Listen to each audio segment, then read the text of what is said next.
So what's the case number? I'm gonna make a motion. Thank you. I'd like to call the Litchfield Zoning Board of Adjustment meeting to order at 7:03. We're going to start with attendance and introduction. If you want to start over with you. John Brunel, member. John Devereaux, member. Laura Gandia, member. Al Gilbo, member. Jerry Sorensen, alternate.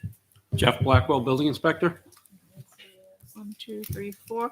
Jerry, I'm going to appoint you as a full member tonight. Yes, ma'am. All right. We're going to start. I'll call this case. We have case number 221-2022-1 is a variance from LZO Article 800, Section 803 to allow a gas station with one access egress point where two are required. This case is continued from the 2/21/22 meeting. And also for this, just that one. So the name of the applicant is Thoreau Properties LLC. The owner of the property is Thoreau Development LLC. Location of the property is 522 Charles Bancroft Highway, Litchfield, New Hampshire, 03052, map 22, lot 11. We did receive a motion to continue. I don't know, Renee, did you want to speak to that motion to continue? And I'm just going to recuse. Yep, I'm just going to recuse myself. 311 Charles Bancroft Highway. Thank you. We were just not able to get all the documents we needed. We had other variances and so forth, and Jeff and I, we went back and forth, and we had everything all cleared away. So we just want to continue it for the next session. Instead of wasting our time for one, we have like 4 or 5 that we have to go through. So we'd rather do the process one time. So if you, board would be so kind to continue us to, is it April 18th, I believe? Yep. Yes. I'd like to make a motion to continue. Sorry.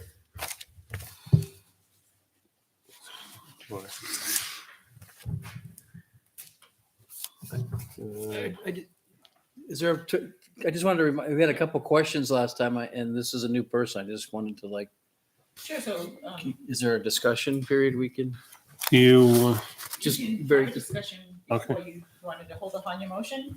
I'll hold on my motion. I just wanted to reemphasize what we talked about last month when we did the continuance Yep. then. There was some discussion about whether the fire department had seen this and Yep. reviewed it. Yep. And there was some discussion about, it talks about how Department of Transportation didn't approve it. I'm assuming it's because there's not enough frontage along Nope. Bancroft. So Nope. It has, for the Department of Transportation, I tell you what, I just want to remind you. that has been addressed, and we're going to explain it When in you next bring it, session. okay, great. I just want to make sure, Absolutely. because Yes. those were two critical questions. Yep, So, and they will be answered in full at next session. okay, great. Thank you. I promise you. That's the end of my discussion. I'd like to make a motion to continue the case 321-22-2 to the April 18th meeting. Second. All in favor? Aye. Thank you for your time, board. Thank you.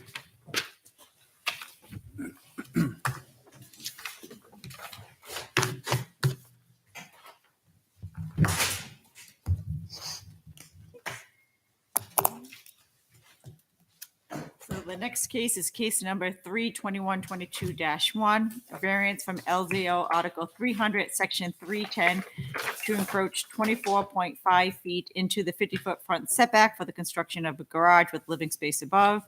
Owner and applicant are Christopher A. and Pamela B. Moran. Location of the property, 307 Charles Bancroft Highway, Litchfield, New Hampshire, map 15, lot 3. And who will be presenting? Come on up.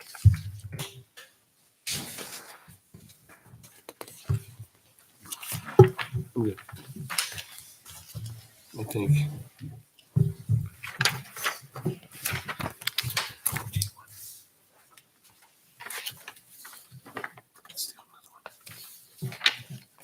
Hi.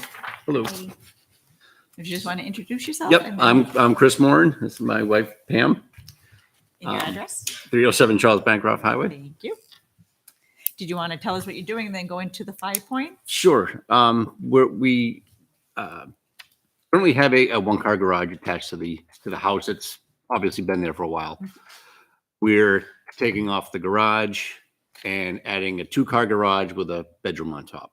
Okay. So we're not moving any closer to the road. We're just adding on basically one stall and a upstairs to that area. Okay, and now will the addition, and you're going to take down the existing garage. Yep. And will the new garage be in a wider? than It'd the- be wider. It'd be a 2-car instead of a single car. So yeah, it'd be wider. If you wanted to go into your 5 points on the variance application? 5 points. Yep, so on that variance application, there were 5 questions that Oh, you okay. answered. Oh, it won't be contrary to public interest and Correct. it's a single family property. Our nearest neighbors are too far away to hear a rooster crow for the most part. The spirit of the ordinance is observed because the structure should be grandfathered. The structure has been there since, I believe it was built in 1952, which is before the ordinance was put into place. The current structure is currently outdated for a family of 4. A second bathroom and additional bedrooms are needed. The values of the surrounding properties would not be diminished. If anything, they'd be increased because we are adding to the value of the home, therefore adding to the value of the neighborhood and increasing curb appeal on the highway itself. And the home is intended to be used as a single-family home and would continue being used as a single-family home.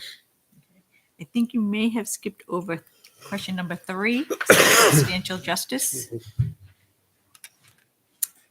Oh, You covered Did it. you I cover that kind one? of did. Okay. It's a 900 square foot ranch. Okay. Who can survive in a 900 square foot ranch with 2 boys and 1 bathroom? That's my point. She needs another bathroom. I need another bathroom, please. Anything else you want to add before we ask questions? I don't think so. Ask away. Does the We've never board- done this before, so. We're here to help. Don't worry. Any questions from the board? So the addition is not coming any closer to the road, am I correct? Correct. It is not. No, the current garage jets out from the house by, what is it, like 3 3, 4 feet. Yeah. 3 or 4 feet. The new garage would not go any further than that. It would be the same distance from the road. Because they're widening it, it's like a half a foot closer on one corner. Okay. There's no encroachment on side setbacks or anything. Side setback. You don't have any diagrams of what you're planning? We There's yeah a we plan- There's a plan on the front. We did submit a plot plan, but I do have pictures of, Oh, I'm sorry. I didn't see it. I have a mock-up of what it's It's in the supposed to look airport. like when it's done. say we too. made 5 copies. We don't. Get you on there. It was in the back of the package. There was, I just can't see, so I always print bigger ones. So my comment is normally, obviously the setbacks are there for a reason. It's a planned community. And in this case, it's a little different. Normally I'm a stickler on these, but what I really appreciate is that, yeah, we've already encroached it. It doesn't mean that more encroachment makes any better. But I think there's value in this that you didn't encroach in the side yards because that, we've established here, we're establishing the front. Yeah, I appreciate the fact that the side yards are still maintained. It didn't go into the. We didn't go into the what is it 25-foot Yeah, distance. we have plenty of. Yeah, yeah. We have There you go. Nice and big now. This is good. Thank you. Doesn't change the curb cut or anything along the highway. Nope. It shouldn't get any closer than what it is currently. No, I mean, the width of the driveway doesn't The change. width Oh, of the the width. driveway would be increasing Okay. because it would be a 2-car garage. So Well, no, actually, actually, no, it it doesn't. wouldn't because we currently drive behind the house anyways. We have the current driveway is too Is wide too and goes wide. up the side of the Okay. current driveway. So It would be the same size. Is there any particular reason why you came closer to the road by a half a foot? we did. That's what it looks like. Because I think the house is a little bit on. Not really though, because you gotta consider the front steps.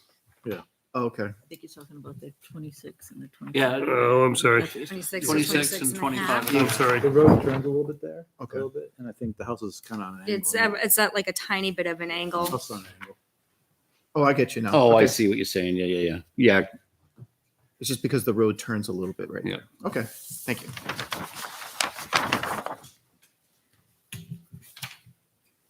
Any other questions from the board? I'm going to go into the public. Is there anybody in favor of this application who would like to speak? Actually, I just got questions about it, so I'm not for or against it. So. All right, then I will just hold on one second. Is there anybody in favor of the application? Anybody opposed to the application? Anyone with questions on the application? If you wouldn't mind coming up to the microphone, Thank you. just state your name and address, please. Yeah, my name is Eric Farron. I'm a trustee on 301 Charles Bancroft Highway. The question I had was, I had called earlier to see if I could even get a design. I called starting last week just so I could find out if I was going to be in favor or opposed to this. Were you able to, have you seen this? No, I have Go not ahead, seen take it. this. So, And if you want a couple minutes to look at it, I'll give you as much time as you need. yep.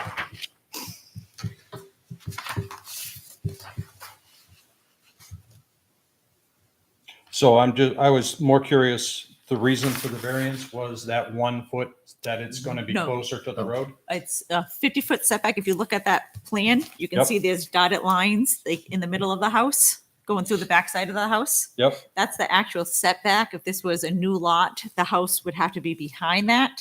So that's what we call a 50-foot front setback. The house is already encroaching into it, so everything is already an encroachment. So they need it because they're adding on a garage. So they need a variance because they're encroaching into the front setback. All right. So you can see the 25.5, that's how far the structure will be from the road. And from this design, it looks like there's already a 20-foot area between 301 and this one.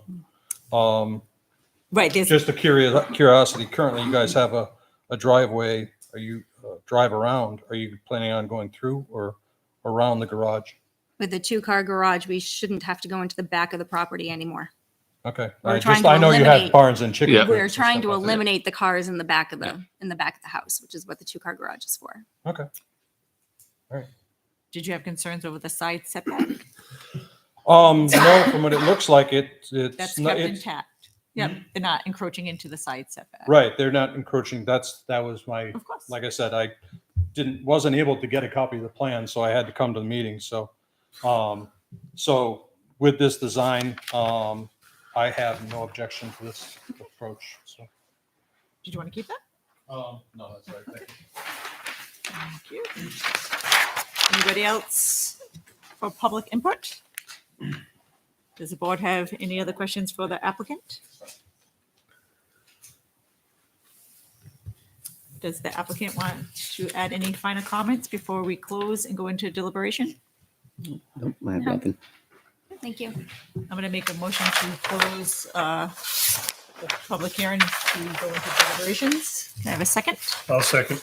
All in favor? Aye. Opposed? All right, we are now in deliberations. All right, any questions or comments that the board has before we go into our 5 points?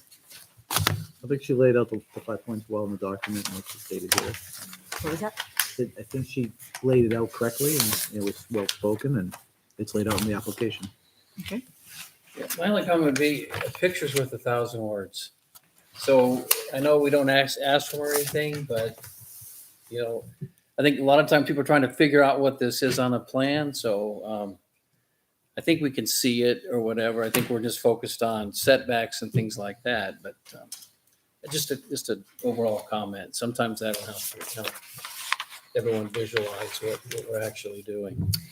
Sometimes it looks worse on paper than it does No, in yeah. reality. John, can you pull it up on Google Maps for us by any chance? No? Okay. Yeah, I don't think we need to get. I just sort of more of a comment because that's easier to kind of. Right. No, I would have added that if it had been asked for. Yep.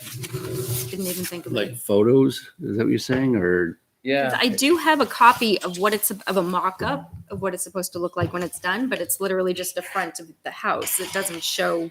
I mean, the plot plan is.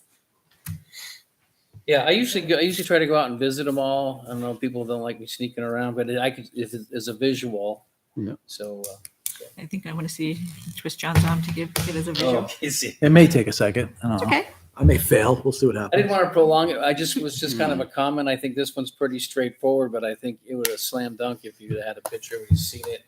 A lot of the questions they're asking could have been just to, Yeah, I you're mean- probably never going to do this again, but Yeah. That would be the hope.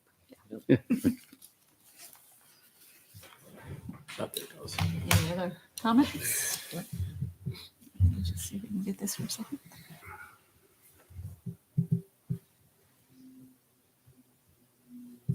Don't wait for me. All right. I think what I really would like is a shot, like a picture from the street looking back. Would have been, To the house? yeah, to the house. I think we're gonna get that in a minute. Right. So, Not necessarily an aerial, but You got it right behind you. is it right behind me? there you go. There we go. There you go. Thank you, John. You're welcome. I know that house. Yeah, I know. They That always was my like, question. Yeah. Footprint they- is the same. well, it's gonna be 2-car, right? Yeah, So it's gonna be wider wide. that way, but not. It'd be this two way. cars because and a it- story on top of the garage. But because the road also turns into it, that's what took up the half a foot. Everything is symmetrical. John, can you view over a little bit so we can see the driveway? Oops, other wrong way. Hang on. My mouse is not cooperating with me. Come on. It doesn't want to go that way. Change direction. It's the neighbor. Okay. Now you've gone too far. Exactly. I'm at 301 now.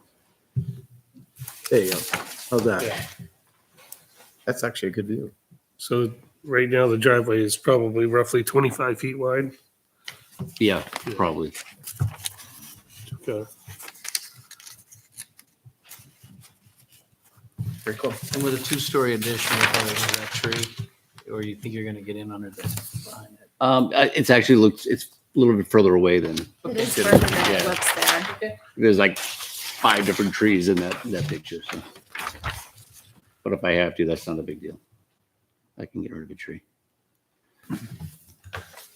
Thank you. All right. All right, so the 5 points. The variance will not be contrary to the public interest because she said the improvements to our home and property will have no effect to the public interest. The improvements will beautify the property. So I believe there'll be no change to the character of the neighborhood with that. It's not going to affect the health, safety, and welfare. Agree. Agreed. Agreed. The second, the spirit of the ordinance is observed.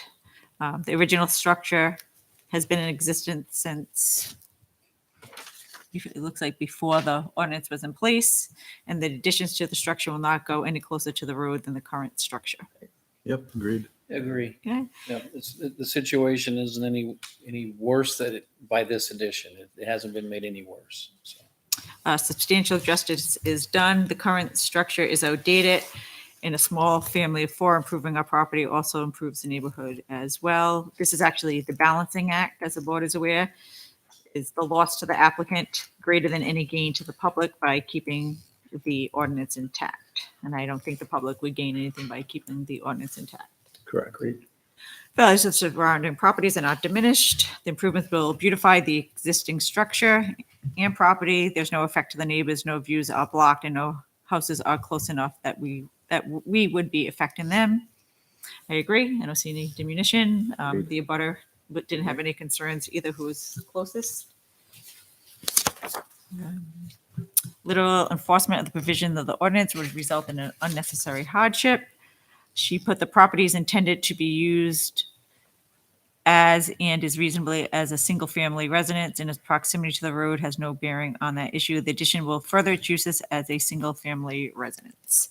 I don't think that necessarily answers that question, but I do think she talked about how the existing structure has been there since it predates the ordinance. So I would say that would be the uniqueness for that property. Yep, yeah, it's unique, for Right, sure. right. And I think the explanation of the use of it's you're not building a rental Right, no. addition. This No, is just an no. addition to the living space, which is within the intent. The Yes. undue hardship would be picking up the house and moving it back 25 feet. I think that's a little bit unreasonable. I didn't think I needed to put that I in don't think writing. anyone's going to ask you to do that.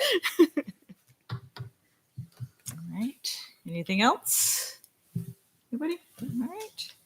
Okay, so I am going to make a motion in case number 32122-1 to grant the applicant's request for a variance from LZO Article 300, Section 310 to encroach 24.5 feet into the 50-foot front setback of the construction of a garage with the living space above. And before I finish that motion, did we want to put a condition about how big that addition should be? I don't have any issue with it. The only thing I would say is it As doesn't long as get, it doesn't encroach, as long as it doesn't encroach closer to the road than what the plan says. and And I think Jeff will, We'll enforce Take the care of 20, that. the other side. it doesn't get large enough where it goes into the side setback. Well, it can't. They would have to come back Can't, for not another on this variance. approval, right? You have to be going down there. That's a separate approval. All right, so then I'm ending, that's my motion. I will second. All those in favor? Aye. Opposed? All right, the motion passes 1, 2, 3, 5, 0, 0. You're all set. Thank you. Thank you so Thank much. you. Good luck. Thanks.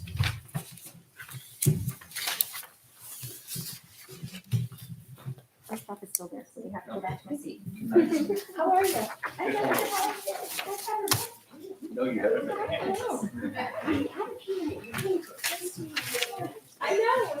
We're going to case 2, right? Going Case to, yep, dash 2. Hey, Yep, Laura. I might have read the wrong piece. you did. I thought Okay. so. Chat was there. I knew what you were doing. Everybody else did too, so not a big deal. Because if you look right here, it says case. So that's what I went with on the paperwork, but I actually read the first case. I'm not worried about it. Okay.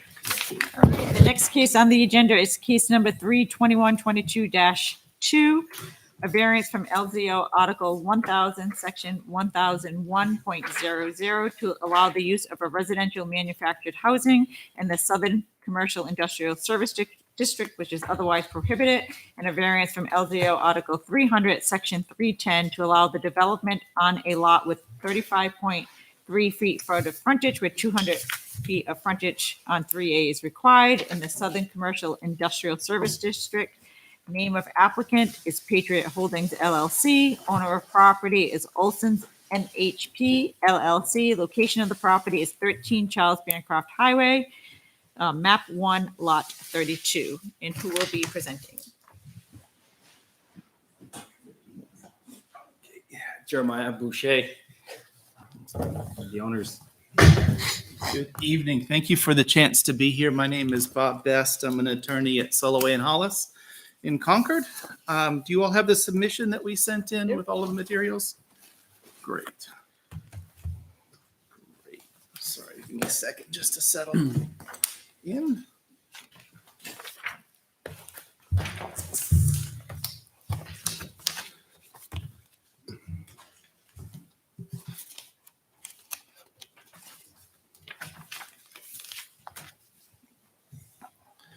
So thank you, Madam Chair, for the introduction, and I'm going to use the plan that we had sent you to kind of talk a little bit about what's going on, but just a little bit of the background.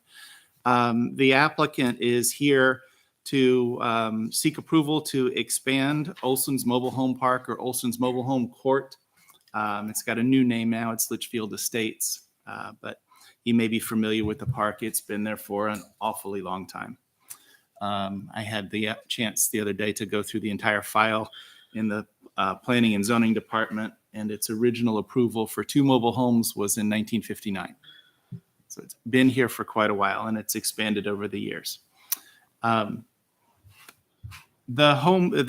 park has grown up to be 44 lots as of today. There's 44 lots in it. They're all shown on the existing plan that we'll show you that also has the new stuff on it in a second. But over the years, as it's grown to 44 lots and the Olsons had owned it, I think for many, many years, they did a great job of taking care of it. But as Mr. Olson got a little older, you started to see a little bit more neglect and a little bit less care taken for how things were approached. And if you've seen the file, you know that it's full of opportunities where things were done a little ahead of the permitting process. And I think that what you have today as a result of that is a property that's much in distress, and it is in need of something of a rescue. And I think the important part about that is to recognize that the applicant is very much here to talk about a rescue plan for a really distressed property with a lot of things going on. So before we dive into that any further, though, I do want to stop for a second and introduce you to who Patriot Holdings is and who Jeremiah is. Local, family member that lived on an abutting parcel to the park, has known about it. You can probably talk about it a little better than I can, but how you grew up in the area and sort of watched it. And yeah. Thanks for having me.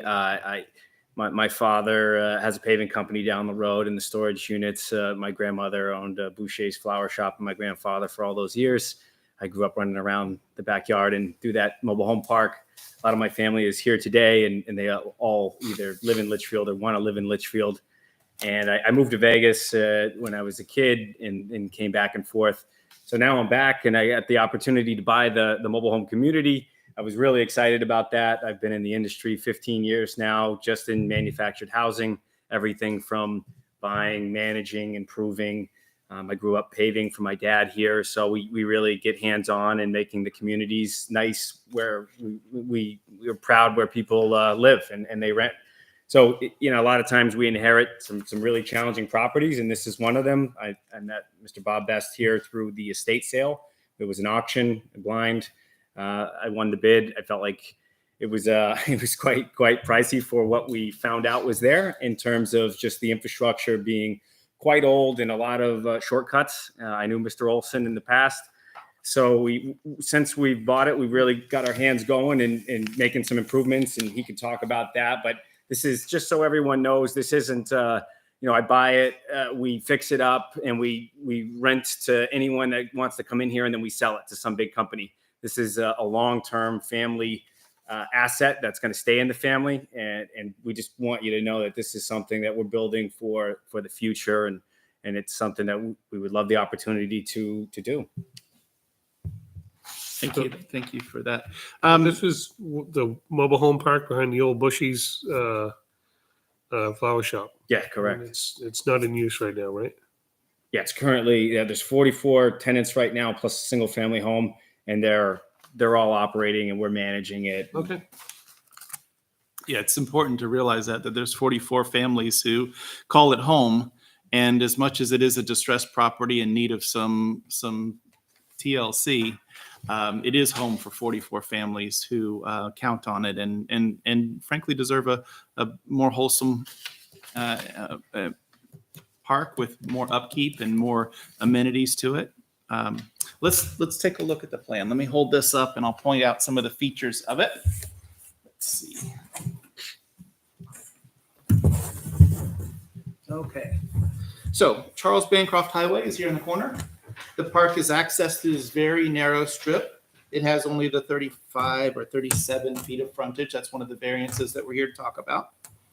And it's about 433 feet down this stretch before the park opens up a little bit. And then it's got some cross streets. And then this white area is where the existing 44 homes are. And some of them are configured with the house lengthwise along the front of the road, and many of them are with the houses sort of on the end where you only get a little 8 or 10 foot wide view of the end of the homes as they go through here. And that's kind of the tradition of an old 1950s and 1960s mobile home park. There's some drainage that runs through here. It's had some challenges in the past, but my understanding is that all of the drainage is currently taken care of. And then there's water that comes in from Pennachuck to a water station about here and gets distributed to the park. All of the park's current septic systems connect through septic tanks that are among all the homes, usually 2 or 3 homes per septic tank. And then there's 2 pumping stations that pump it back to a septic lagoon that's all the way back here in the back of the property. The roads are in tough shape. If you've been in there recently, you've seen that. The roads are in tough shape. The drainage was in tough shape. The street lighting was in tough shape. The backyard, the back of this property, you'll see in some of these plans, a little rectangles that look like the shape of mobile homes. Those were old wrecked mobile homes that had been removed from sites here, half demolished, falling apart. They had to go through the effort of getting all the asbestos abatement and all of that at significant expense. And those are the kinds of investments that they're making in the park to rejuvenate it, to make it a nice, wholesome place to work. This area back here had been rubble piles, had been old vehicles, had been obviously open top septic lagoon. Is that the old sand pit? Sand pit's way back there. Okay. It's way back where? Back There in was this corner here. Is that area sandy right now where you want to build it? Where the green area is? Is that all sand right now? Our engineers here, Yeah? Chad. Okay, I'm just trying to figure out where we are because I know that piece a little bit. Yeah, parts of it are sandy, but Chad, you want to weigh in on the? I mean, I'd be happy to speak to, good evening, Madam Chair, members of the board. For the record, my name's Chad Brannon. I'm a civil engineer with Fieldstone Land Consultants. We've done a number of test pits throughout the property, and the property is primarily nice and sandy. Yeah. So you can tell that there, as Attorney Best mentioned, there is, some old excavation operations toward the rear of the property. And the majority of the site in the back really has been manipulated with, sand and gravel operations, or just Mr. Olson kind of scraping the materials away and really kind of laying out what I think he thought was a future expansion for the park, in the history. Thank you. Yep. So that gives you a little sense of what was, and what's proposed is to add 58 homes back here in the back in the colorized portion of the plan. Each one of these lots is at least 10,000 square feet, which meets the regulations. Each one of them has at least 75 feet of frontage across the front, so that meets the regulations as well. And for the most part, that means that the homes would be configured lengthwise along the front of the road, the way a traditional stick-built home might be. And actually, I've got some pictures of some samples of the kinds of homes that will be back here. Modern double-wide manufactured housing, which is what you're going for back here. In a new development like this, these would probably sell for about $200,000 a piece when they're built. That still makes it a workforce housing development, and it also makes it a manufactured housing development. As you probably know, for both of those statutes, there's a requirement that municipalities provide reasonable opportunities to develop those and to expand them where they exist and all of that. And that allows you to do a couple of things as we go through this. One of them is the cost matters. Developing a workforce housing development, planning boards and zoning boards are allowed to consider the costs to make sure that it's a viable development, that it's possible to do it within the regulations. And part of that's really, really important here, because the cost of doing all of the upgrades to the septic systems and the roads and the lighting, and also to build some amenities, to build a little open space, to have a little play area for the kids, some things that are safe to be around, maybe some open space with benches or a barbecue or those kinds of things, to really improve it. Cost a fortune, and part of the way that you can afford to do that, you could never raise the rent enough on 44 homes to pay for those kinds of things. You would basically bankrupt all of the tenants. And that's why that's what the reasoning is for wanting to do the additional development in the past. It raises the funds that you need to do these other things in the park, to really do that kind of a rescue. We'll talk in a little bit more detail about that, because it fits into the 5 points that are in the regulation. Let me see if there's anything else that I wanted to point out in here. One of the interesting parts about this, because this will come up in the 5 points, and I'll probably point to the plan again when we do that, but there's one about the road frontage at 37 feet wide or whatever. That's been there since 1959. That's been the configuration of the parcel since whenever it was subdivided from whatever it used to be. And a lot of times when you develop manufactured housing parks, people are worried about, well, what's the view of it from the street? And this little narrow entrance with 430 feet before you get to see anything means you can't see anything from the street. And then it's going to be another 400 odd feet before you get to the place where there's actually new manufactured housing in here. I think this is totally about 1,000 feet in from the road. And so you'll have no visual impact from the road, from anything that goes on here. And this little narrow roadway, which we need a variance for, is actually a good thing. It's actually a positive for the site. If you had 200 feet of frontage where you could see in a little bit better, we probably have less of what you would want for that development. This road width development variance that we're asking for would be required no matter what we proposed for the back of the property. If it was commercial, if it was industrial, we would still need to deal with the road, and we would still be asking for a use variance. Because we've got 44 residentials on the front, it would be mixed use if we put some commercial back here or industrial, and we'd be here asking for a variance with this. So these two variances, or ones very much like them, would be needed no matter what in the world was proposed to do here in the back of the property. How many lots are in the back? 58 new ones, 44 old ones. And what's the green area? What is the acreage? I think it's approximately 30 acres, Chad, do you know? I believe that's correct. The site in total is just over 40 acres in size, and so the green area in the back is about 25 to 30 acres. So you have 44 homes on roughly 10 acres? Certainly, because the existing layout does not meet the town's current standards. Okay. 10,000 square feet So it's some pretty tight living in there. in the existing, absolutely. Okay. Which is, this development doesn't change the tight living, Yep. but providing better roads and better lighting and a few open spaces and a few amenities will still have some benefits to the folks that are in here, even though they still have, a lot of the homes are tight here. When you develop these, it's, for those of us that are in the business of working with manufactured housing parks, it's obvious to us, but sometimes it isn't to everybody else, but the park only owns the land. The homes are owned by the individuals. And so, if we were saying, well, why don't you just get rid of every other one? Well, we don't own every other one. Those belong to people and those are their homes. It's important for them to have that equity in their property and all of that. But it also means that once these things are established, we really don't have the kind of freedom it would take to move them and change them around. Same thing will occur back here. The people will own their homes and the park would rent the lot to them and take care of the roads and the water and the sewer and all of that. These dark green areas are areas where the septic systems will be to replace those open lagoons, which are back here.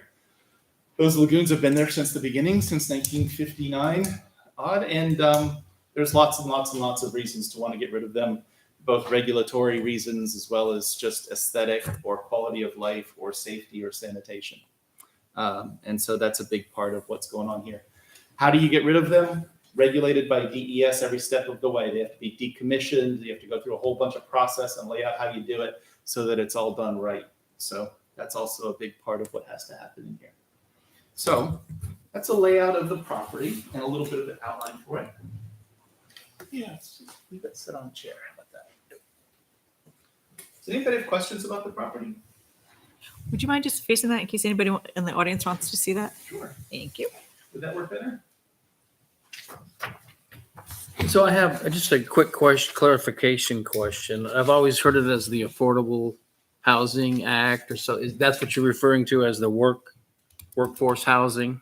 Yes. Okay. Workforce housing is RSA 67459 and manufactured housing is RSA 67432. Those are the two statutes that lay out the requirement for reasonable opportunity. It is important to recognize that workforce housing doesn't mean low income or Section 8 housing. That's always sort of a presumption that we got to tackle and overcome. Section 8 housing is federal government subsidized housing where they get a voucher or the government is paying the rent for whatever the property is. Workforce housing is a formula in the state statute that talks about housing that can be priced, I think, up to 2 or 3 times whatever the median income is for the area. And basically for all our southern New Hampshire towns, that ends up being between $200,000 and $300,000. I'm the planning board chair in Merrimack, and I think for us, it's like almost $300,000 for workforce housing based on the. I thought you looked familiar. Oh, have you seen me over there? Don't tell me you watch our planning board. I do. Because that's boring. Sorry. Well, I hope it's entertaining. I hope it's helpful. Anyway. I'm trying to learn too. Excellent. Okay, so let's see if there's anything else on the background of the parcel that I wanted to make sure that I mentioned to you. I said the applicant's already done some of these improvements. They've already gotten to work on the drainage. There's a plan to do the paving this year. The septic systems are in the approval process.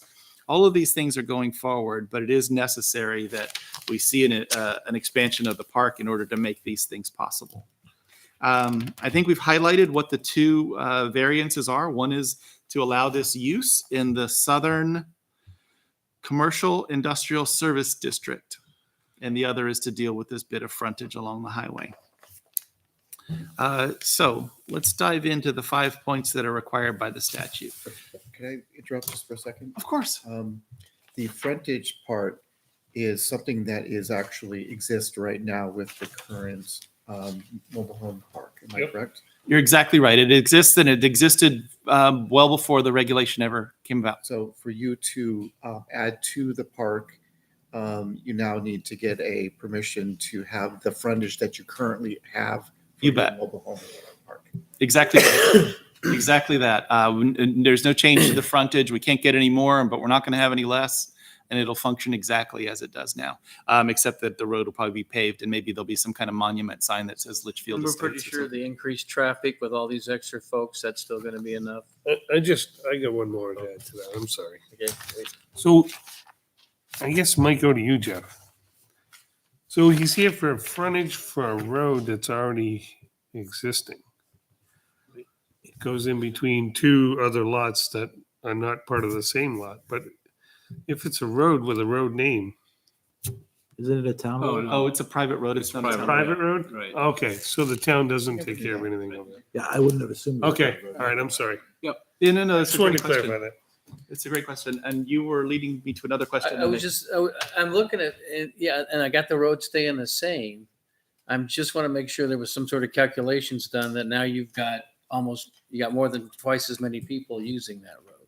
Yeah, you do. So, So there's definitely some thought about that. The road is wide enough for two cars to pass, one coming and one going as it is. The mailboxes are kind of along the side of the road on the way in.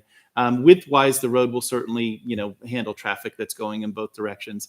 When we get to the planning board frequently asks us to look at traffic and parking and those sorts of things. I can tell you from sitting in the planning board across the river for a dozen years, the traffic the 58 homes will add is probably going to be about 8 to 10 peak hour trips. And that really isn't going to make any meaningful difference except for the couple of days a year when the Christmas tree farm is going hot and heavy.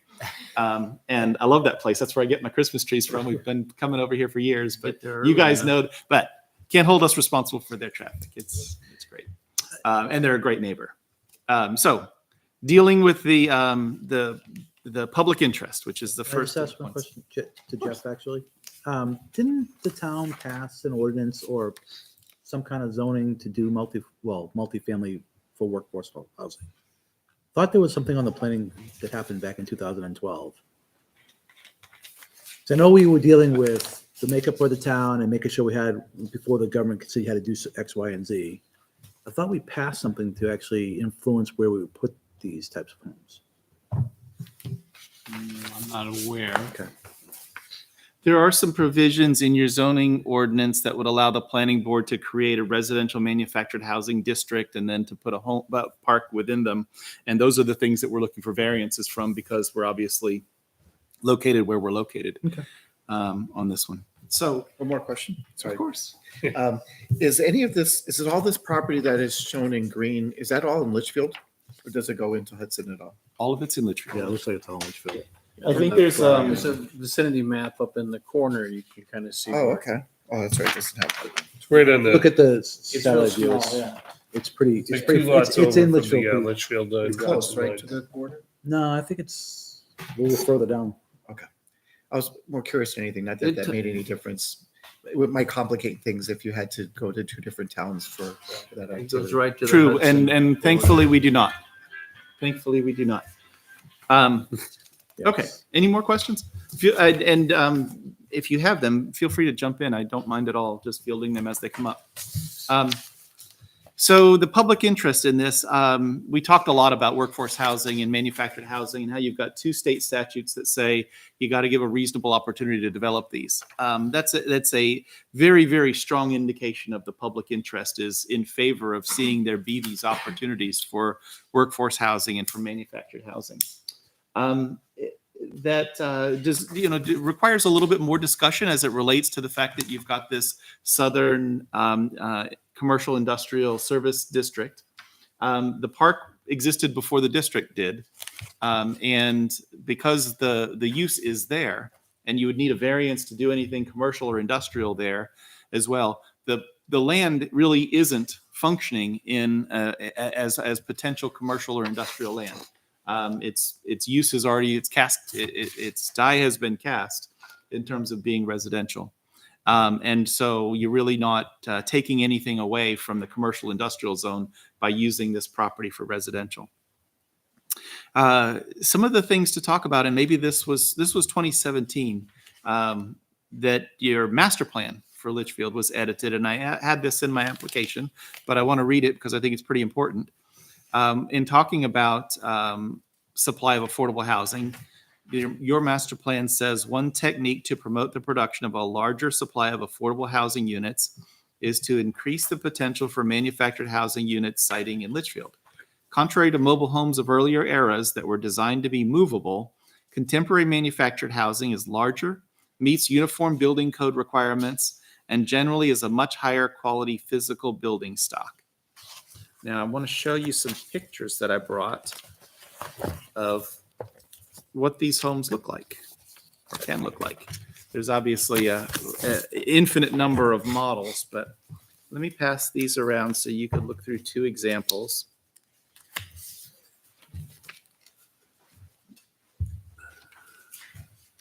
Pass them that way. Sorry, you're on this other.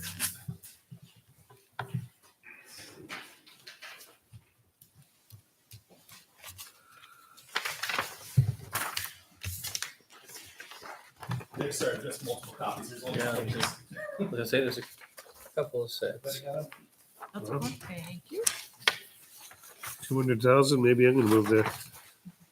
So the one that you see on the front with the 2-car garage and oriented lengthwise in front of the road is one example of the kind of home that would be here. Obviously, color choices and configurations are always customizable a little bit.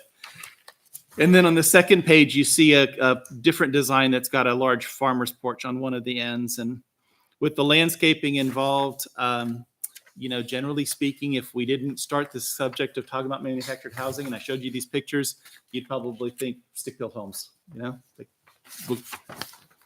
So, one question. The lots are 75 feet wide, right? Yep.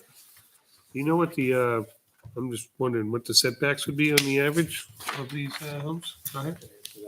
So what we did with this particular layout, and again, Chad Brandon with Fieldstone Land Consultants, is we actually followed your local regulations on these lots. So they would have a 30-foot front setback applied to the private road.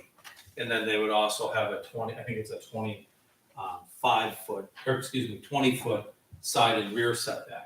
So they would actually have a great presence on the road, meaning they're not going to be right up on the road. They'd have a nice front yard. So these photos are actually quite representative of how they would be positioned along the proposed road.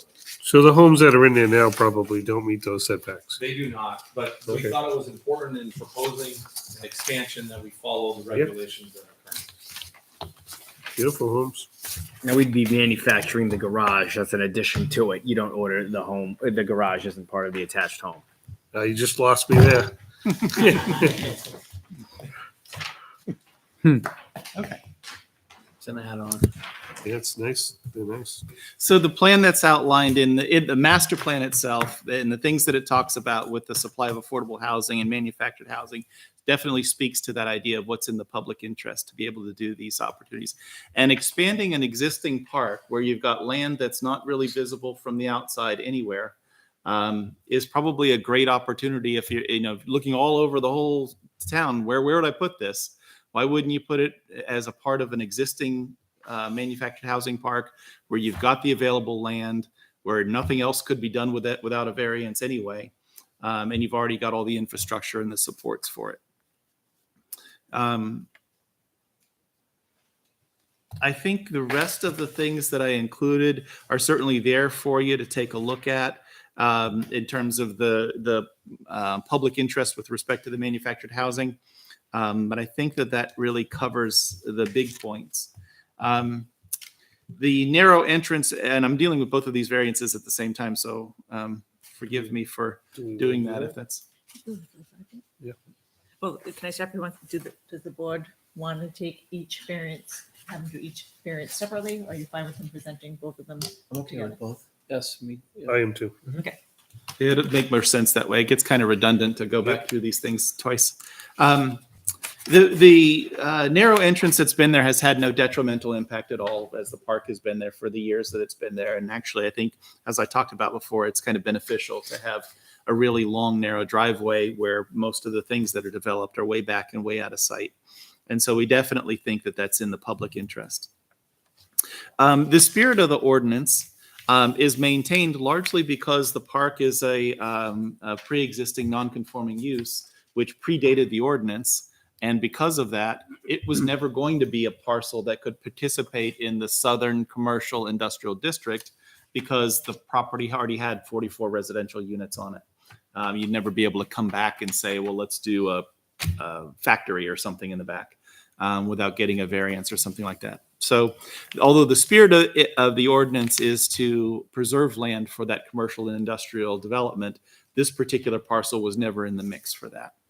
And for that reason, turning to substantial justice, that really comes from the benefit to these residents who are in this really distressed park that needs the upgrades. It needs to have the septic systems fixed. It needs to have the roads fixed. It needs to be upgraded. And in order to be able to do that, you really have to have some expansion where you can get some receipts to be able to fund those things.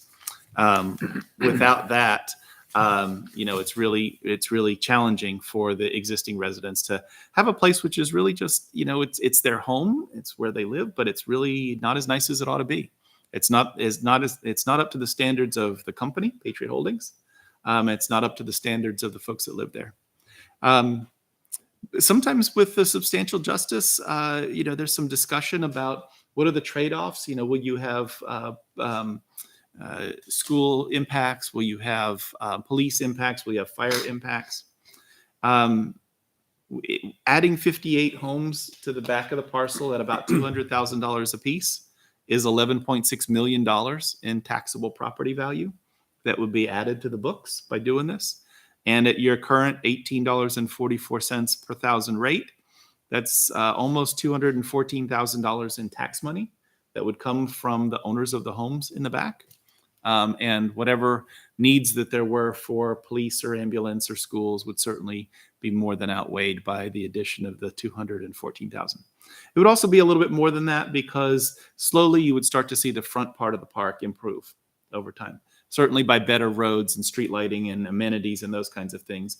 But you'd also see people invest more in those homes and maybe replace them and upgrade them over time for some of the older ones in the front. And you'd end up with a lot of nice improvement around the property for that.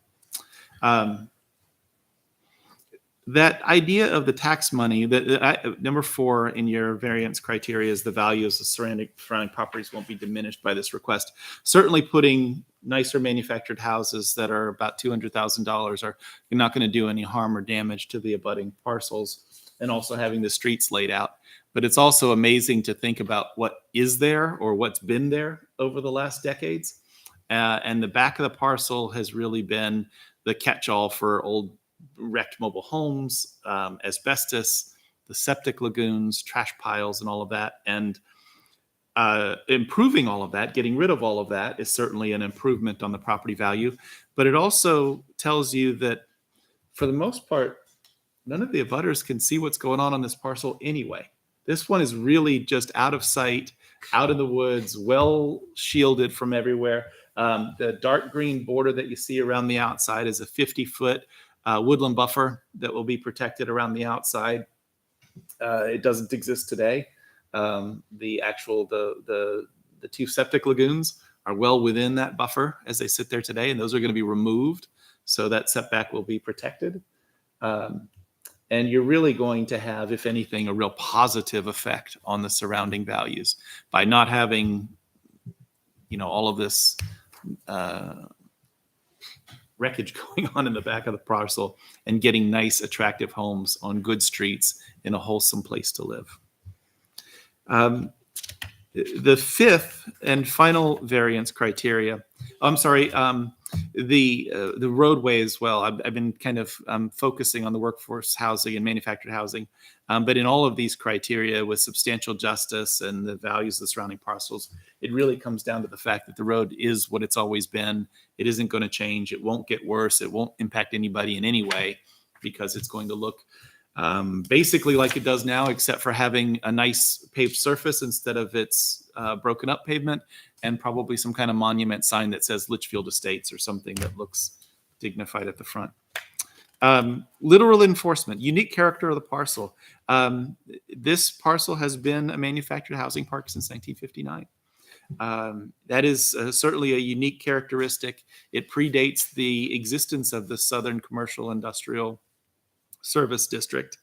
And it's got this unique configuration where there's 30 odd acres in the back that are unused and are available for this use, that will be able to fund the improvements that need to happen in the park. The narrow roadway is its configuration. There's nothing in the world that could be done about it. And if we were doing anything with the property, we would still need that same variance. That speaks to a lot of the elements of the unnecessary hardship. And there's also no fair and substantial relationship between the purpose of the ordinance and the variance that we're requesting, because you can't build the commercial and industrial here, even if you were to, literally enforce the regulation. For those reasons, we believe the 5 criteria are met on both variances. Glad to answer your questions or follow up on any of those details. Do you want to add anything to the presentation? Just answer questions. Do you have any more questions? I have lots of questions. Let's have them. All right, ready? So the 35 right away, or that's Darlene Ave, right? Yes. Is that 35 all the way down until it opens up in the back? Like what is that road width, the whole, until you get to the first mobile home? Let's see if you can tell by looking at this. It looks like it does narrow down towards the back, but I don't know how narrow it is at the narrowest point. Jeff, are you able to tell? Yes, I can scale that one. It does narrow down kind of at the end of the extension, if you will. So it starts off along the roadway at 35.3 feet, and then it does narrow down to about approximately 25 feet at its narrowest point. And where is that narrowest point? If you wouldn't That mind just narrowest point is right here. showing? And then does it open up And then again? it opens immediately up. So the narrowest point is 25, you said? Yeah, 25 feet is the narrowest point. I'm scaling it, so it's approximate. Right, no, I understand that. Yep. Now, that narrowest point, although it exists, isn't necessarily a criteria which would require a variance because there's no regulation on the width of it. At that point, it's only at this point. Right, no, my concern is for fire and public safety to get in and out of there safely. Very good. Do you guys have a standard width that you aim for with those? I know in Merrimack, it's 18 feet minimum for the fire department. Jeff? 20 would 20, so 25 will 20 certainly get them in there. So the existing 20? road is 20 feet. Only 20? be a minimum access width to Yeah, 20. and around the building.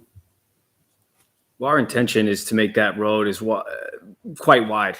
So whatever we're allowed to put, we want plenty of room between cars so 2 cars can easily get by. And luckily, someone in my family owns a paving company, so we have a nice, access to getting. Well, I would think 2 cars going by 24 foot, it would be the minimum, right? You usually like to leave a 12-foot lane. You can get down to 20, So 10 each. So in these types of projects, honestly, 20 feet wide is typically an accepted standard, primarily because it actually controls speed of travel. It addresses kind of the traffic calming element, and it does satisfy NFPA requirements are 20 feet of hard surface. So sometimes you see 18 feet paved and then you have a shoulder. But the pavement, I believe, is about 20 feet wide in that location. So certainly we wouldn't be looking to make that, any narrower. And it's going to address from a safety engineering standpoint, we have to design for safety And this will provide a functioning, safe community.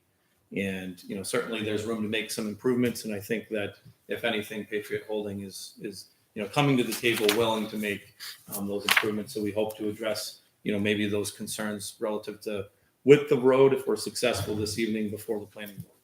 Right, and obviously criteria 1 and 2 address the safety issues, and that's something that we as the board, we have to pay close attention to. No, very good. Um, Other questions? So I know you mentioned, I think you may have already answered, so the mobile home units will not be rented. People will own them and pay the park rent.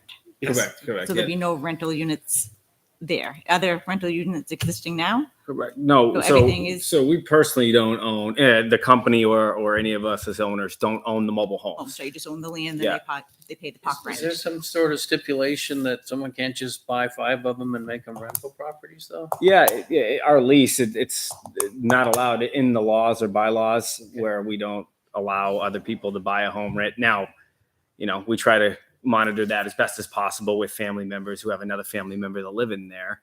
But our intention, it's not conducive to the business model for us to own the home, rent the home, or Section 8 rent the home. We only operate land lease communities. No, we don't want to, as a town, get into how you run your business either. Right, right. So, It's also not in the park's interest to have some private person buy up 2 or 3 or 5 units and then themselves rent them out to people. It's not helpful to the management of the park for various other reasons. So you try to avoid it as much as you can. I'm sure your documents will address that, right? Yes. So Laura, it's quite, I know that in the, you mentioned the tax base and all that, and I know in the past, the town has taken several of those mobile homes for tax liens. So I'm not, and you saying they're not rented, and my understanding of those were rented units at the time, so that's changed now? Oh, I'm sure. And the Olsons could have operated the community, or a lot of older parks have rental mobile homes where the That's what I owner, believe. yeah. So I know the Olsons were buying up the tax liens and taking the property back. Yeah, and he was he was storing those homes in the back, and his intent was to fix them up and then grow the park in the back, but they just dilapidated. And I know you mentioned workforce housing, and Jeff, this might be a question for you. Do we have the provision in our zoning that addresses it? So you can say it's workforce housing because you're selling it for, $200,000. But what about tying them to the provisions of our zoning for workforce housing? Is that something that has been discussed? No. So looking for where in your. So in our, and on my Yep. phone trying to find it. So in our zoning, right, I'm regulations, sure yeah. we have, If I remember right, it was multifamily, we were allowing multifamilies on smaller lots to accommodate. I just want to make sure if we're saying it's workforce housing. I know like for rental units for workforce housing, you're tied to the average median income for Hillsborough County and all those fun things that you would have to adhere to. So when we're saying this is going to be a workforce housing project, is it truly going to be a workforce housing project in the spirit of the state statutes and those type of requirements? Let's see, we have a multi-family residential overlay district. That's what I was referencing. That happened in 2012. Yeah. The overlay This would di- be, right, this wouldn't be the multifamily. Right. I'm not seeing The- the workforce housing section. Yeah, I don't. There's a think- I manufacturing. don't think, That's not I don't your think we, question, though, right? yeah, I don't think we have one. I That's think not we have the really the question, multifamily, though, just right? the overlay to allow Multifamily it. We versus- used it as a reason to how we were aligning to workforce Exactly, housing that's- requirements. I think But I think we they have. were going a different direction with that, though. So with it not being mentioned specifically in your ordinance, you'll certainly get the credit under the state statute, which defines workforce housing by its price range as well as the number of bedrooms. And so to the extent that Litchfield is ever trying to figure out, have we supplied sufficient amount of workforce housing and all of that, this would count to your credit. But you don't have a particular zone or Right, particular that's what I was regulations. trying Yeah, to get- I was on the board of the selectmen at the time, and I believe what the multifamily overlay was to help accommodate that math problem to figure out how to accommodate the lower Yep. cost housing. Would there be any harm in, as a condition for the plan going forward, that they indicate on the plan that it's workforce housing? I don't think so. Do you see? Of course, we'd love to do it. Easily done. Wouldn't that be the planning board that would do that, though? It would be a condition. We can make it a We condition. can make it on a ours. condition, though. And then I know in our zoning, we have section 505, which is the manufacturing housing part that have some requirements that talk about, and I know you mentioned the 10,000 square foot lot size, the 75 feet wide. Are those, would they have to adhere to that? Yes. So 505, where are we?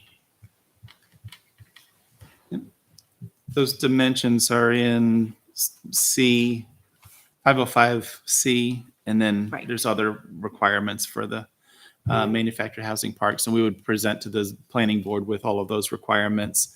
Once we've got the permission for the planning board to allow it as a use, then we, tackle all of those details. And if the planning board says, oh, this one lot you miscounted and it's not wide enough, then it's up to Chad to draw the lines different and make it fit. But, the planning board standards will be. Right, I know the planning boards, I mean, that's the planning board standards would apply for the manufactured housing park that we have here. I just want to make sure that that's what the planning board would be subject to. Correct.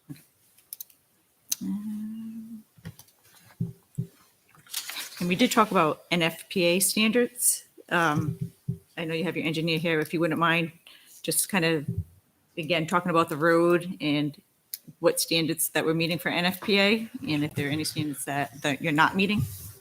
Sure. So the roadway system for this project would all of the roadways, including common driveways and the like, would be NFPA standards from a design standpoint. So all of the roads would be designed at an appropriate width.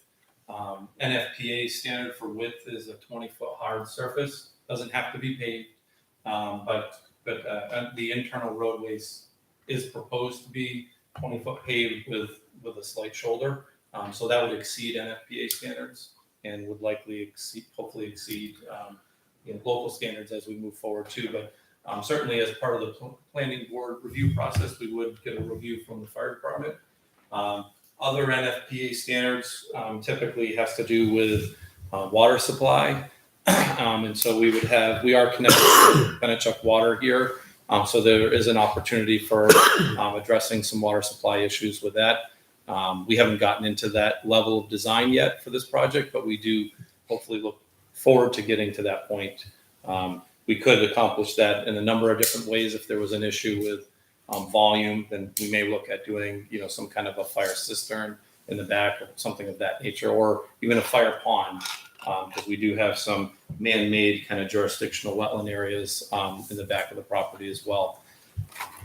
That's really the only NFPA standards that would apply to this type of a development. But as Attorney Best stated, we have laid out this expansion to meet section 505 of your ordinance, which is the manufactured housing parks. And we've also laid it out to meet 506.02, which is the section that deals with where these mobile home parks are allowed. And it just talks to some additional design standards in that regulation pertaining to a 50-foot perimeter buffer, and then making sure that you're not in a 100-year floodplain and things of that nature. So we have gone through the local regulations, and we've tried to lay this out to meet all of the standards, including typical NFPA standard requirements. So that plan does meet the 50-foot wide buffer, though? Yes. Okay, great. Thank you. Did we get him to state his name for the? He did already. Okay. Those were all of my questions. Any other questions from the board before we go to the public? Public input, anybody in favor of the application that would like to speak? Sure, please come up. You'll just need to state your name and address for the record, please. Okay, sure. My name is Lisa Madden, 46 Century Lane, and I am here as a community member and an employer. So to advocate for workforce housing. In healthcare, as in many industries, we are struggling tremendously with staffing and a staffing shortage. And we are trying very hard to bring new people to our community or keep our recent graduates in the community. And to do that, they need a place to live. They're not in a place to be able to afford the larger homes that we see in Litchfield, though beautiful, they're just a little bit out of their range. And as young professionals or new professionals, they're looking for some stable environments to live in that have appropriate amenities for what they're looking to do. So this is an ideal opportunity to meet the workforce need. And having worked previously at Southern New Hampshire Medical Center, I know their issues with staffing are the same. And we need a place for folks to live if we can bring them into the community. So I'm here in support of workforce housing. Anybody have any questions for her? Okay, thank you very much. Anybody else in favor of the application that would like to speak? Anybody opposed to the application that would like to speak? Anybody with questions about the application? Does the applicant want to add anything else before we close the hearing and go into deliberations? Don't think I want to add anything more to you. No, I think we'd be grateful for the opportunity to provide this community, this mobile home community to Litchfield. We feel it's a great amenity. A lot of my family members that are growing up, they want to live in the community and they're not able to do that. And they've told me, so I'll probably have 10 different people that are going to buy homes from me. So, and live in there just out of my family. So I think, and it's an equal exchange of value. I mean, if you grant us this, we don't take it lightly that we're going to build something that we're proud of, and my family will be living in it. So it's something that I hope we get the opportunity to do, because this is 10,000 square foot lots on this size of land is very rare in the sense of a developer building out a mobile home community. You don't see it too often, because it's a big infrastructure, and developers would prefer to put single family housing and get a lot more money and sell the homes. So this is just a unique project because of the location and how we can do the work hands-on, and we really know the community well. So I would like this opportunity to do it. Thank you for the chance in listening to us go through our presentation and answer all your questions. We're really glad to be here, and hope you look favorably upon the application. I think it's a really neat project. Let it go at that. And can you just give me the state statute again for the workforce housing that you were referencing? Yeah, absolutely. I mentioned it in the application that we submitted. It's in the second paragraph, but workforce housing is RSA 674-59, and manufactured housing is RSA 674-32. Thank you very much. Thank you. I'm going to make a motion to close the public input. Second. John Devereaux, second. All in favor? Aye. Opposed? All right, we are now in deliberations. All right, so we have two requests. One is for the use and one is for the frontage. Any comments before we get into the 5 points? I do have, if we are to grant it, I would probably have a list of conditions that I'd like to add to that. And some of those obviously would be the plan notation for workforce housing. I don't know if we wanted to just reference that they'll be abiding by, section 505, 506. I do have concerns about the road. If we wanted to put a condition that it be 20 feet hard surface pavement, at least for the initial part, getting in and out before you actually get to the units. I don't know. Aren't those planning board kinds of issues? I thought so. They would be if I didn't have concern about safety. Okay. So what's going to happen if we say yes, the planning board, they could not do that. I mean, to address the safety concerns. So this is ensuring a safety. For me, it is. Right. And I think criteria 1 and 2 deal with safety. And if we don't address it now and we just put it in the hands of the planning board. But don't our planning board already have ordinances that dictate? Don't they already have the ordinances to dictate what those roads should be from a size perspective? Right. I don't see why we have to mention it. They already have them. Yeah, but they don't have to have it paved. They could have it gravel or something. Hard surface is all it says. We can't even dictate it to be paved. It's a private road. We could. No, we can't. That's not our venue. That's the planning board's. You don't think the ZBA could dictate that? No, I think that's the planning board's venue. That's not ours. No. We're Well, here to deal with the 2 variance requests. It's not how they build their roads or what they do with it. No, and I agree with that, but I disagree that we can't attach reasonable conditions that address safety concerns. Again, it's the planning board's job. It's our job to them. Planning board's job. We're not even asked to hear. If they came here to say we want to get a variance against that, that's our job. They're not saying that. They're building into 505, 506. They're going to build it to the planning board standards. I don't see why we have to dictate it. That's, I mean, That's just my. right, no, I understand. I mean, I have a. I'm not going to different- deny it. I'm just going to, that's my, that's why I don't think we should step into that at this point. All right. So The we'll- use isn't contrary when we get into it, because it's already being used residential. And I believe if you look at the map, that area was kind of cornered off for the circumventual highway, which isn't going to happen. So I think that part, the use part of the variance isn't an issue from my point of view. No, I don't have an issue with granting the two variances. Except for I do have concerns about, I would like to see some conditions attached. That would be my concern. So, I mean, that's kind of where I'm coming from.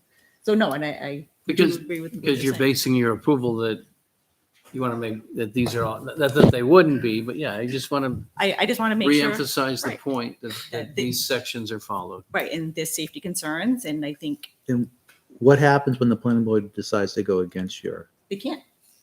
The Yes, planning- they can. planning board can't go against the conditions of variance. But it shouldn't be a condition of the variance because that's not what the variance is about. The variance is about the entrance and whether they can use the property for what they're setting up to do. Right. And It has nothing to do with how the road is constructed, the drainage, or any of that stuff done by the planning board. has to do with safety. Okay. Criteria 1 is, it's going to affect the character of the neighborhood, or does it affect the health, safety, and welfare? What I heard presented was safety is a factor. They're definitely doing it. They're meeting the standards, and they'll meet the planning board standard if it's more. But we can impose standards as well. Has the planning board seen this yet? No. And that's the thing, once we give the nod, we're done. So if we don't put conditions on it, then. I don't mean to intrude on the deliberations. The planning board did a conceptual Oh, sorry, review. okay. So that's how we picked out what we needed to come see you guys about. Okay. And we don't object to the conditions. Yeah, what you're describing are things that they did deliberate as their expectations to do. And Right. I also think that the planning board will be doing the same thing. So I don't think there's a problem with making those stipulations. Have we now. seen other builders in town deliberate that they were going to do things that didn't happen? And the thing is, they can present this plan to us, we grant it. Right. That plan could change going to the planning board too. So Absolutely. that's why I think certain things that are important to us that touch upon the 5 criteria. I feel personally as a board member that I'd be remiss not putting them there. Even if it's overkill or maybe redundant, I still think. Well, I think it's, I concur, because I think you're just emphasizing these points that these were, as we, These were addressed during zoning. during board meeting. this, so these are emphasized that, you know, the variance was approved or disapproved based on, Yeah, so I'm That's not telling criteria. you not to do it. I'm just saying that, yeah, that you're in line with what they spoke of. right. Yes, but it's not, they're not bound to it. I mean, because we just grant the variance, we're granting the variance. So we're granting it for the 35-foot of frontage, we're granting it. Mhm. You know, if we grant the use, and I'm not, yes, so unless we put it as part of our conditions.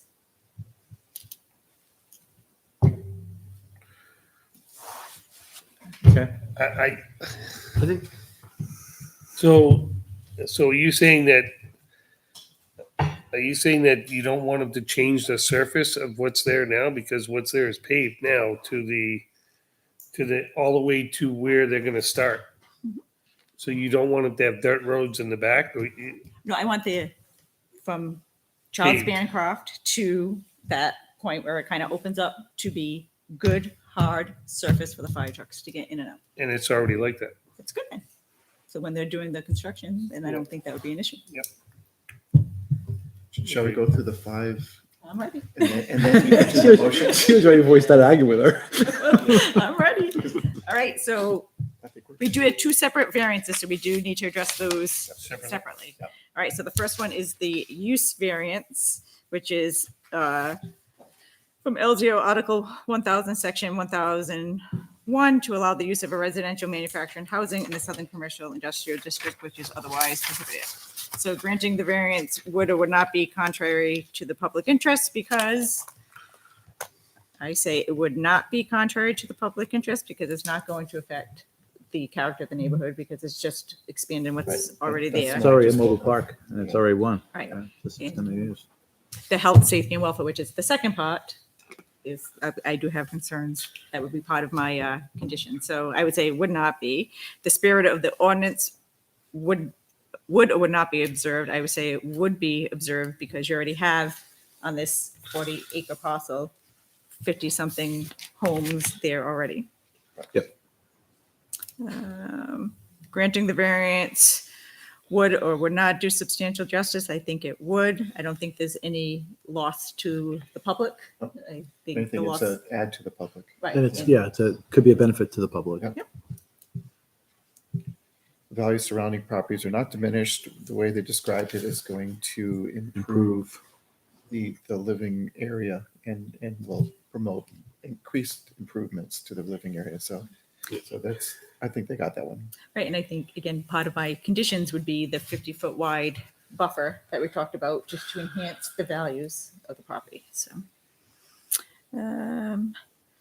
Owing to the special conditions of the property that distinguish it from other properties in the area, denial of the variance would result in an unnecessary hardship.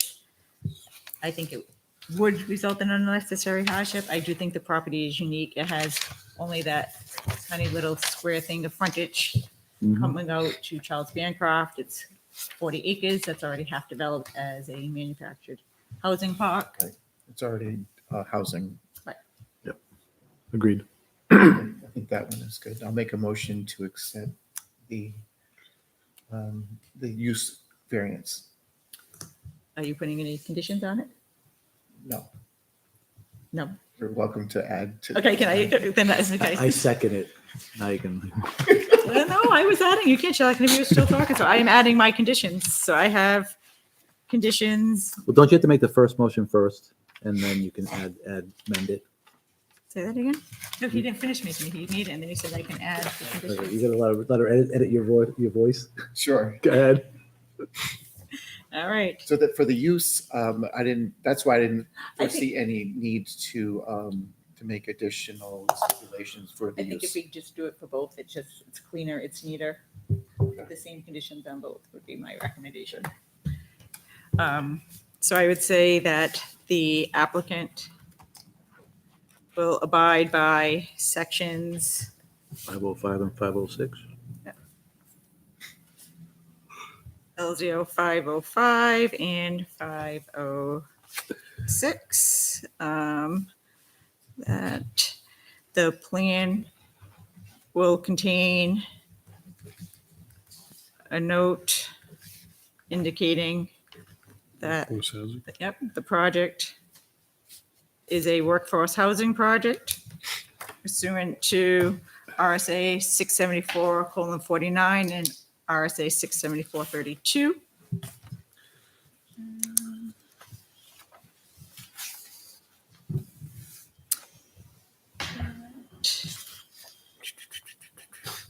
The road from Charles Bancroft Highway to the widest point will be 20 feet of paved surface Minimum, minimum. paved or hard surface, were you gonna say? You want to do paved? What do you Yes, think? it's We can't require, it just, it says hard surface, so I don't think we can direct pave, Right. but I think we've seen the intent is to pave, but hard surface. Hard? Yeah, and I think if we said pave, now we're directing outside, hard surface. even though the I family's a think he's gonna paving pay company. because he's gonna that's pave. right. You're gonna pave? Anyone, Yes, yes. anyone, But anyone who's we- done we- snow again, removal on a it's- hard surface. Our ordinance just says He said hard pave, so I'm surface. putting pave. Okay, all right. I'm thinking that his family's gonna pave that. That's he said, I got one. So, that can so the pave road too. improvement part, I thought would go better with the The frontage. frontage part, but yeah. Right, but I understand that But- would you like all of the right, stipulations? and the up front? reason why, just to explain why it's a use, so you're adding in another 40-something units of cars. So if we're allowing the expansion of the use, that's gonna be more wear and tear on that road. Yeah, you got a point. So That's why. can I ask one question to them before? Where are all the mailboxes gonna be? Are they gonna be at each individual lot? They're not at each individual lot today. They're probably 2/3 of the way down that narrow strip driveway. So will they continue like that? I don't know if that's been decided completely. They're somewhere right around here. They once were located right here in a history of the park. There has to be mailboxes. They're not going to be on every site. Other than that, I think we'll probably keep the opportunity, the flexibility to figure It'll it be out. like it'll be more like a big box. Yeah, right? ideally, yeah, we buy them from the post office, and each person has a key, and there's an awning, and we have a community board. The fire department did talk with us when we did our site visit about recreating addresses throughout that community because there's some issues with some of the names of, and Chad addressed that, and I'm sure he can when the time is right, but that was our intent to get better addresses in there. Yeah, we would have to do the E911, the new standards for that, and then we're likely going to have a new communal mailbox, but the location of that hasn't been decided. To be honest, we have to involve the postmaster in that location, and so I can't tell you where that's going to be. They have a say in that. So the mailboxes now, are they in that 430-foot stretch between the road and the mobile They home park? currently are. Yes. All in a row, and you just 44 of them. Below them figures. That's up to you. It probably won't be like that if I had to guess. We're likely I think we're gonna try to have, and Attorney Best, mentioned it, likely try to recreate a communal mailbox or post box location internal to the site where we can normally provide a pull off for people to exit their car to get their mail and accordingly. This area here doesn't function well because somebody who stops to get their mail actually creates a restriction, but that's something that I can't commit to tonight because we have to have that dialogue with the postmaster. But I will say that the fire department's feedback at the same time will likely allow us to negotiate with the postmaster for a better location. Right, because I think having it there, would raise some more safety concerns. Yeah, that's why I brought it up because it's, All right. So I have only 3 conditions, John. I have. I think that's fine. What we're doing is you're just documenting Right. the considerations that were led to the decision of them. So I have that the applicant will abide by Litchfield zoning ordinance section 505 and 506. The plan will contain a note indicating that the project is workforce housing pursuant to the 2 state statutes. The width of the road from Charles Bancroft Highway to the widest portion will be the minimum of 20 feet of paved surface. Anything else? That was for the first motion, correct? The first motion, yep. So I'll second. You made it, so I second. Okay. So we got John making it, John Burnell second it. Any discussion? Laura editing it. Any discussion? You're supposed to establish a district. We're just talking about the road right now, right? We're just talking Talking about. about the use. No, talk about the use. Oh, the use, I'm This is sorry, the the use. use, yep, okay. Okay. I'm all set. All right. All in favor? Aye. Opposed? All right, so that passes 5-0-0 with conditions. All right, so the second one Is the front. is the frontage. And I think the same thing that we just talked about would apply. I don't know if the board feels the need to go through the No, I 5 think I criteria. don't think so. I think it's fine. I think the only difference is that similar of the use is already being used this way. The street is already been approved. I mean, it's already part of the existing property. So you're right. This is actually identical, except it's instead of the use, it's the frontage. Yeah, I don't think there's any need to go through the 5. They're the same. I think the logic is the same to that. And so moved. All right. Approved. So- Anybody want to make a motion? I'll make a motion. Yeah, please do. I'm going to make a motion to grant the applicant's request for variance to section That's the part. 310, right? 310 to allow the development on a lot with 35.3 feet of frontage with 200 feet of frontage on Route 3 is required in the Southern Commercial Industrial District with the condition that the applicant abide by Litchfield zoning ordinance to section 505 and 506, that the plan will contain a note indicating that the project is workforce housing pursuant to RSA 674:9 and 674:32, and that the road from Charles Bancroft Highway to the widest portion will be minimum 20 feet of paved surface. Second. All in favor? Aye. Opposed? Passes 500 with conditions. Okay, I'm dying to ask a question. Irrelevant. Do you anticipate any of the current residents to say, hey, well, and move down into the new stuff? Or are they all just, I'm just curious. I hope so. Yeah. Oh, So, the reason I was thinking that is, well, you'd hate to do all that infrastructure and then everyone just moves down and they. Oh, yeah. Well, that'll allow you to rehab up there then, at that point. Yeah. Oh, yeah. I was just curious. and I think hadn't they're waited till we were bursting out done. of the seams. They want It's a more. great piece of land to Yeah, good luck with everything. Thank you. Thank you all. Thank you. Take care. Thank you all for your time and attention. I appreciate it. thank you.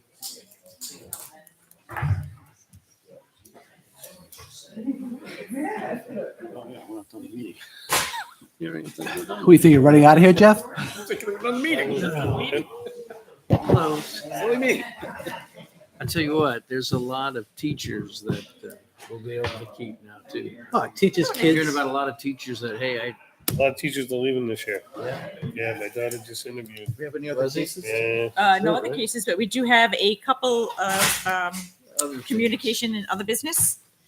I received an email from Troy about reappointments. So up for reappointment this year was Laura L., Mark, and Mark Benoit, the two Marks. Mark, how do you say his last name? Mac Friella.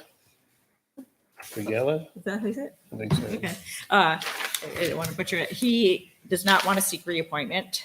And Mark Benoit, I thought was moving, so I'm not quite sure if he's going to be seeking reappointment.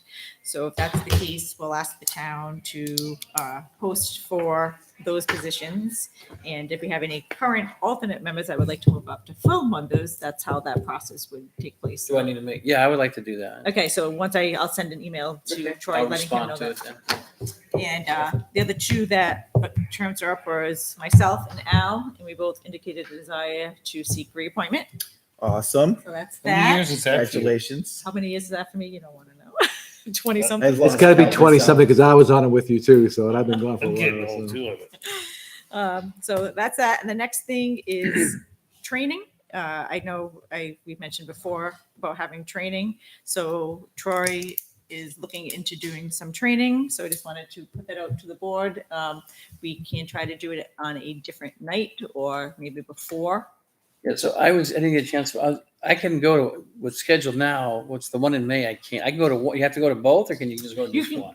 no, this is something This different. is Somebody would different, come to us. Right, So right. the town attorney that we have, who is Mhm. fantastic, she would come in and do training for us. So to kind of tailor it to Right. So I us. don't have to go to both because I think the two dates. One of them, the next one, I'm out of town for. a Right, and I while. think that's through like the New Hampshire Office of Yeah. Strategic Yeah. Initiative, Oh, something. okay. I would highly recommend that you come to the one that the town is Yeah. going to do Well, because that's going to be really tailored to questions that come Yeah, I'll up in come the to town. all of them. Yeah, no, Just I had mean, the to- more training you I get, just had a conflict on the the better. one date. So we haven't picked the date yet, but I just wanted to Yeah. put that out there that that's coming. So that would be really good. So I'll try to get some dates from Troy. I mean, ideally, it'd be nice to do it on a night that we don't have cases. I'm not sure if that's going to happen anytime soon. Like the won't be first- April. Won't be April, right? Yeah, I was Maybe thinking the May first might be Wednesday of the better. month.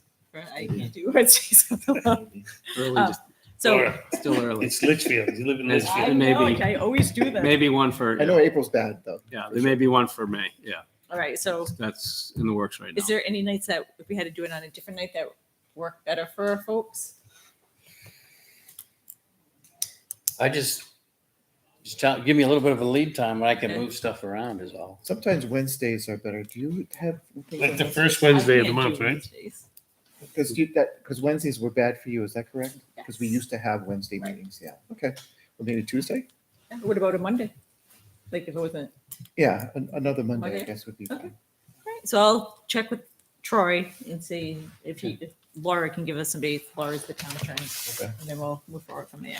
And the other thing that we didn't do was to approve the minutes of. So I had a couple questions, because when I downloaded everything, there was something about rifles, shotguns, and pistols. And then there was this one email that was up there What is, from a Tim Oregon. Yep. wait, that was a communication that Jeff will be handling. Right. Okay, all right, so you Yeah. got that? All Yes, right, I've don't have already- to worry about So that. is he coming to us or?